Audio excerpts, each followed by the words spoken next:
Comprar um imóvel próprio ou viver de aluguel? O que vale mais a pena? Eu vou fazer uma análise junto com você, com todos os prós e contras de cada uma das opções para você tomar as melhores decisões. Como eu não tenho nenhuma relação com nenhuma construtora ou empresa de aluguel, essa daqui vai ser a análise mais sensata que você vai ver na internet, porque eu não tenho que agradar ninguém, não tenho que agradar nenhum lado. E a gente vai começar vendo os custos que sempre vão existir. Seja você um morador do seu imóvel próprio ou você morando de aluguel, esses custos não tem como fugir. Eu vou colocar aqui na tela para você dar uma olhada só. Primeiro, custos de mudança. Cara, quanto mais tralha você tiver na tua casa, maior os custos de mudança, tá? Tem que contabilizar aí o custo do frete, caso você se mude de cidade, de estado, até mesmo de país, né? Montagem e desmontagem da mobília, empacotamento, tem os custos de reforma. Você precisa adaptar o imóvel ali de acordo com a sua cara, né? Claro que o imóvel próprio você consegue fazer muito mais mudanças.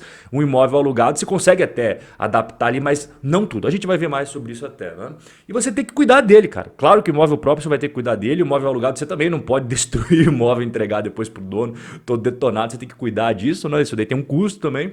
E IPTU, condomínio, água, gás, energia elétrica, internet. Ah, Rob, mas eu moro em casa, não tem condomínio. Cara, a maior parte hoje das pessoas que moram em grandes cidades mora em lugares em que você paga condomínio, né? Ou condomínio fechado, ou até mesmo apartamentos, que é o mais comum. Rapaziada, então eu vou contabilizar, mas se não for o teu caso, tira isso daí da conta, tá bom? Agora a gente vai ver os custos para ter um imóvel próprio. Vamos ver aqui os custos específicos quando você tem um imóvel próprio. Começando com o ITBI, que é o Imposto de Transmissão de Bens Imóveis.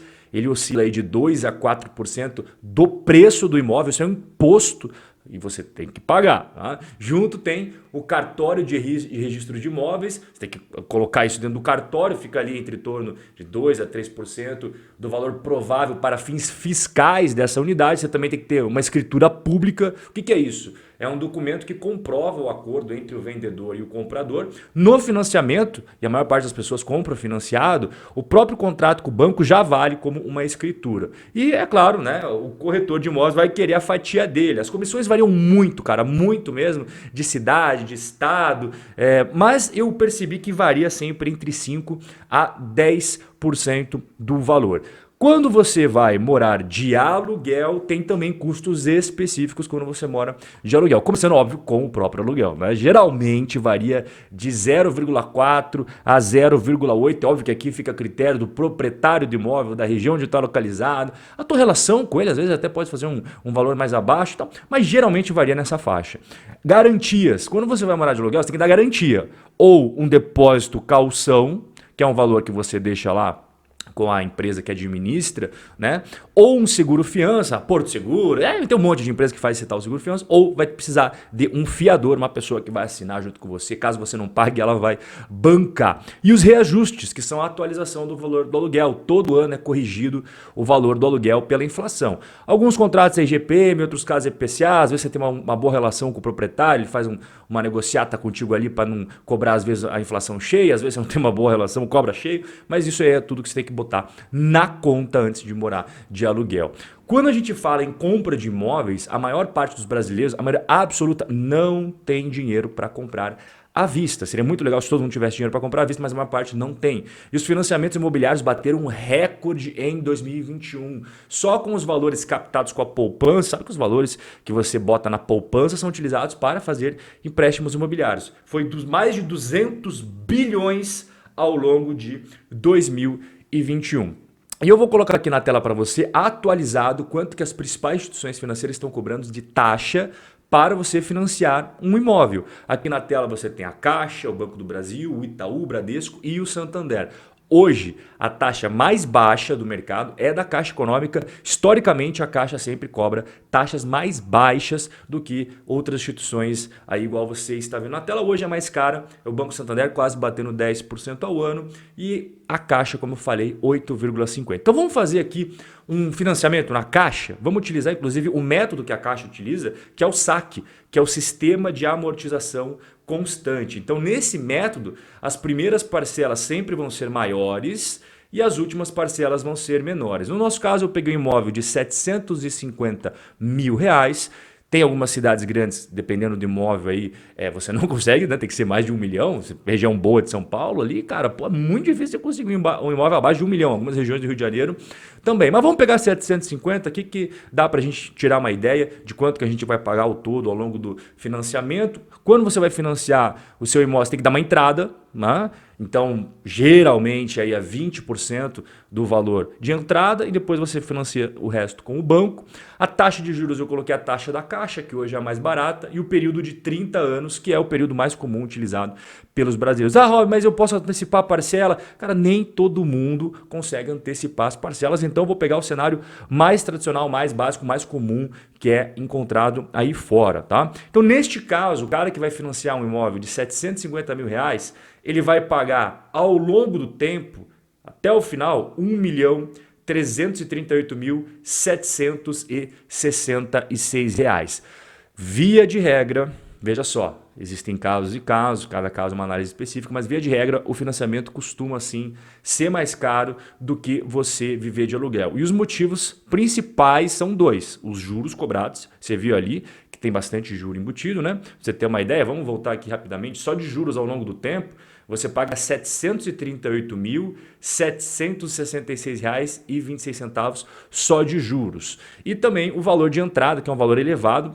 Muitas pessoas não têm um valor de entrada alto assim para você dar num financiamento. Então, isso daí acaba custando bastante para o bolso das pessoas, só que um imóvel, geralmente as pessoas compram sempre com a justificativa de que ele vai apresentar com certeza valorização, né? Primeira dica que eu dou para você: a valorização do imóvel é uma possibilidade e não uma garantia. Tenha isso em mente, não existe nada garantido quando o assunto é compra de imóveis, ou até mesmo investimentos, mas não tem garantia de nada, tá? Só que a decisão de você comprar ou alugar não é apenas continhas. A gente viu algumas continhas até agora, mas não é só continhas, tá? Existem perguntas que precisam ser respondidas por você para saber o que melhor se adapta ao seu perfil, ao seu objetivo, ao seu padrão de vida, tá? Nossa vida não é 100% racional o tempo inteiro, nós não somos robôs. Números não sentem emoções, seres humanos sentem emoções. Nós também temos uma série de coisas do lado humano que não entra nas continhas. Então eu vou te ajudar justamente com esse lado aqui, porque isso influencia e muito nas decisões que você vai tomar relacionado ao seu dinheiro. Com base nas respostas para essas perguntas, você vai conseguir tomar as melhores decisões para a sua vida.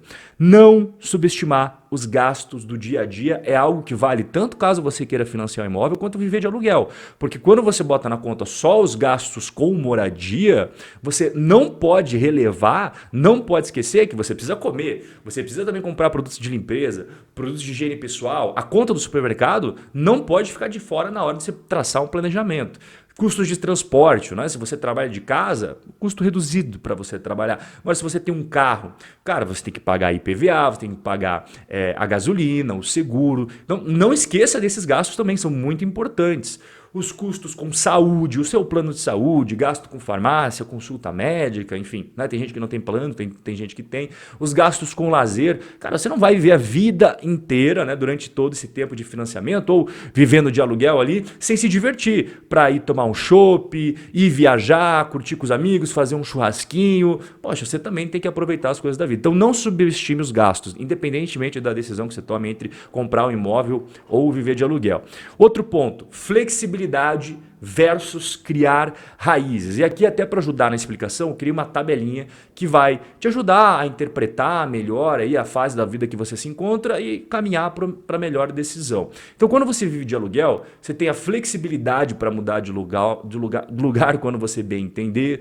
Geralmente, jovens em início de carreira, eu até sugiro que vá para o lado do aluguel, porque você não sabe, hoje você pode trabalhar em São Paulo, amanhã você pode trabalhar no Rio de Janeiro, você pode ser mandado para fora do Brasil, não sei que área que você escolheu aí, mas, cara, tem muitas pessoas que começam a trabalhar num lugar e ficam mudando, entendeu? Então, o aluguel facilita bastante essa transição. Quando você tem casais em relacionamentos novos, né? Estão um pouco tempo junto, Então é legal você pensar numa estrutura mais flexível para ver se é realmente aquilo que vocês querem, se vocês vão mesmo dar certo ou não. E o bairro pode ficar ruim. Então se o bairro ficar ruim, é fácil de você sair e trocar de bairro. E o imóvel próprio também tem algumas coisas interessantes. Você se sente bem tendo um papel escrito eu sou o dono deste imóvel. Poxa, então é algo que você tem que pensar em relação a ter um imóvel próprio, né? Geralmente pessoas com a vida já estabelecida, já casado há um bom tempo, já com filhos, 1, 2, 3 filhos, já gostam mais de ter o imóvel próprio, se sentem melhor, o lado psicológico, poxa, eu me sinto mais confortável, né? E se você acredita que aquela região vai permanecer boa no longo prazo, cara, eu acredito muito aqui vai ser top pra caramba, não só nos próximos 2, 5 anos, mas é uma região muito boa e eu acho que vai continuar cada vez melhor, o potencial de valorização é muito bom, então você começa a pensar em ter o seu imóvel próprio. Uma desvantagem do imóvel próprio é imobilização de capital, né? Então você dá uma entrada muito grande, se você for comprar à vista, digamos que você fosse comprar à vista aquele imóvel de 750 mil, de exemplo, é 750 mil que você imobiliza, entendeu? E quando você vive de aluguel, você tem todos, digamos que você tenha 750 mil reais, você pode ir pagando aluguel e esses outros 700 e poucos mil aí que vai ficar sobrando, você pode botar em investimentos, em fundos imobiliários, enfim, né? Coisas, renda fixa. Então, um lado negativo é que você imobiliza seu capital quando você compra. Quando você aluga, você não imobiliza. Agora, quando você aluga, você também tem um problema, né? O imóvel nunca será seu. E aqui é muito uma questão psicológica. Tem gente que não se sente bem, sabendo que não é proprietária, tá no papel lá, não tá o nome dele, cara. Não tá, ele se sente mal com aquilo. Tem pessoas que não ligam. O cara fala, não, o importante para mim é viver no lugar, né? Então não liga. Então você vê como é muito subjetivo. A gente tem também o peso de ter uma dívida. Isso também é muito pesado para algumas pessoas, outras pessoas levam numa boa. Tem gente que não consegue dormir bem à noite e saber que tem uma dívida de 30 anos no nome dela, com juros correndo e tudo mais, né? Tem gente que não gosta disso, sente pavor, tem gente que já fica numa boa, leva numa boa. Você tá vendo? Então não é só continhas, não é só continhas.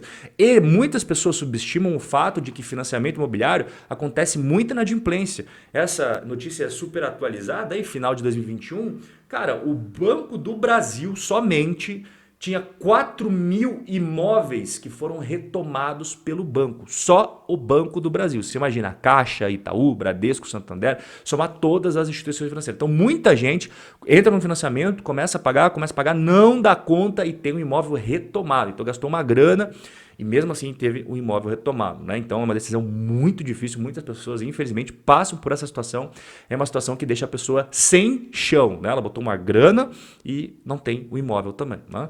O dono do imóvel pode rescindir o contrato ou aumentar muito o aluguel. É claro que tem uma lei, a lei de locação, não é assim do nada o cara fala, sai fora, né? Tem uma série de regras que precisam ser respeitadas, mas no final do dia ele é proprietário. E existe algumas coisinhas na lei que o pessoal utiliza para retomar o imóvel. Né? Não vou entrar aqui em papo de legislação, mas existem algumas situações que ele pode pedir o imóvel de volta. Né? E você vai ter que arrumar outro lugar. Mesmo que você goste daquilo lá, o cara fala, cara, desculpa, eu sou o dono, você é só inquilino, você vai ter que sair fora. E em questão de aumentar muito o aluguel, também existe. Claro, o cara não pode ser o maior sacana do mundo, até você pode entrar num processo na justiça para questionar, enfim. Aí tem custo com advogado, tudo mais, dor de cabeça, né? Mas fato é que o proprietário ele pode começar a forçar, porque subiu muito, isso aconteceu muito nos Estados Unidos, né? Eu tenho vários amigos que pagavam $2.000 e aí o dono resolveu cobrar 3 mil, tudo bem, é outra lei, mas só para você entender, né? Que o dono pode aumentar o... E assim, se você não quer, ele fala, cai fora, entendeu? Tem outras pessoas. Mas claro, tem a legislação, isso é importante ressaltar. Então, para a gente concluir o vídeo aqui, eu fiz uma tabela. Essa tabela vai te ajudar muito a tomar a melhor decisão para você. Você já percebeu que não é só continha. Vantagens e desvantagens do imóvel próprio. As vantagens, a potencial valorização do imóvel, o imóvel é sua propriedade, você personaliza como quiser e é para um estilo de vida mais permanente naquele lugar. As desvantagens, claro, pode ocorrer a desvalorização do imóvel, não são todos que valorizam. Você pode ter o imóvel retomado caso você faça financiamento, tenha um problema aí na sua vida, fica desempregado, cai suas fontes de renda. Você viu, só no Banco do Brasil, 4 mil imóveis lá retomados. A responsabilidade das manutenções é totalmente sua e você, caso contraia um financiamento, vai ter dívida por décadas, né? Então tem gente que não se sente bem com isso. Agora a gente vai ver as vantagens e desvantagens de viver de aluguel. As vantagens, não tem todos os custos de ter uma propriedade em seu nome. Lembra no começo do vídeo que eu mostrei vários custos que você tem quando você tem um imóvel no seu nome? Isso aqui quando você vive de aluguel não tem. Flexibilidade para se mudar quando bem entender, cansou, se enjoou, teve uma oportunidade melhor de trabalho, você pode mudar tranquilamente, sem grandes estresses. Não imobiliza o seu dinheiro, a gente já comentou sobre isso. E as desvantagens, você não tem um papel escrito, você é dono desse negócio, então é um fator psicológico, né? Tem muita gente que está de boa, tem gente que não. Restrições nas customizações, você pode mudar até certo ponto. Tem algumas obras que o proprietário tem que concordar, às vezes ele não concorda e a casa não fica do jeito que você quer. E as correções do aluguel, que muita gente sofre com tudo isso, né? Inflação, tal, corrige para o aluguel, enfim. Então, depende muito da relação que você tem com o proprietário, com a administradora, pode ser uma boa relação, uma relação meio complicada. Inclusive, eu quero saber qual que é a sua decisão. Escreve aqui embaixo nos comentários qual que é a opção que mais faz sentido para você e escreva o porquê, justifique o porquê, porque a galera vai ler os comentários e aí a gente vai ter um debate muito rico, muito bom e todo mundo vai sair com mais conhecimento. Então, quanto mais comentários, mais gente vai sair com mais informações para tomar as melhores decisões. Se você gostou do conteúdo de hoje, curta o vídeo, se inscreva no canal e a gente vai se ver no nosso próximo encontro.